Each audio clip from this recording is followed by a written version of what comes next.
নমস্কার বন্ধুরা, থালি কাহিনীর আরও একটি রেসিপির পর্বে আপনাদের সকলকে স্বাগত জানাই।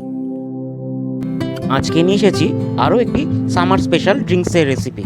আজ বানাচ্ছি ওয়াটারমেলন কুলার। বাড়িতে গেস্ট এলে অবশ্যই তাদেরকে এটি আপনারা সার্ভ করতে পারেন। তরমুজ এমনিতেই শরীরের জন্য খুব ভালো, আর এই রেসিপিটি বানাতে খুব কম সময় লাগে। চলুন দেরি না করে আমরা রেসিপিটি শুরু করে দিই। রেসিপিটি বানাতে আমাদের লাগছে তরমুজ, পাতিলেবু, ফ্রেশ পুদিনা পাতা, লাগবে গুঁড়ো চিনি, সামান্য নুন, বরফ কুচি আর সোডা ওয়াটার। সবার প্রথমে একটি গ্লাসে দিয়ে দেব 1 থেকে 2 টেবিল চামচ মতন চিনি, আর দিয়ে দেব 1 চিমটি, দিয়ে দিচ্ছি 10 থেকে 12টা ফ্রেশ পুদিনা পাতা।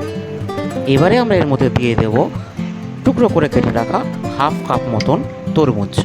আপনারা চাইলে 30 মিনিট আগে তরমুজগুলোকে ফ্রিজে রেখে দিতে পারেন। এবারে আমরা ভালো করে এটাকে স্কুইজ করে নেব। চাইলে আপনারা আগে থেকে এগুলোকে ব্লেন্ডারে ব্লেন্ডও করে নিতে পারেন।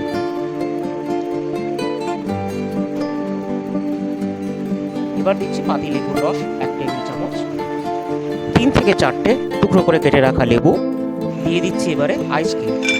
আপনারা চাইলে ক্রাশড আইসও ব্যবহার করতে পারেন। সবশেষে দিয়ে দিচ্ছি সোডা ওয়াটার। আপনারা চাইলে লেমন ফ্লেভারের সফট ড্রিঙ্কসও ব্যবহার করতে পারেন, তবে সেক্ষেত্রে চিনির মাত্রাটা কিন্তু বুঝে দেবেন। এবারে সমস্ত জিনিসটাকে খুব ভালো করে মিশিয়ে নেব। এবারে একটি তরমুজের স্লাইস ও পুদিনা পাতা দিয়ে আমরা গ্লাসটাকে ডেকোরেট করে দেব। দেখুন কত কম সময় আর বাড়িতে থাকা উপকরণ দিয়েই আজকের এই ড্রিঙ্কসের রেসিপিটি তৈরি হয়ে গেল। তাহলে আর দেরি না করে রেসিপিটি অবশ্যই বানান।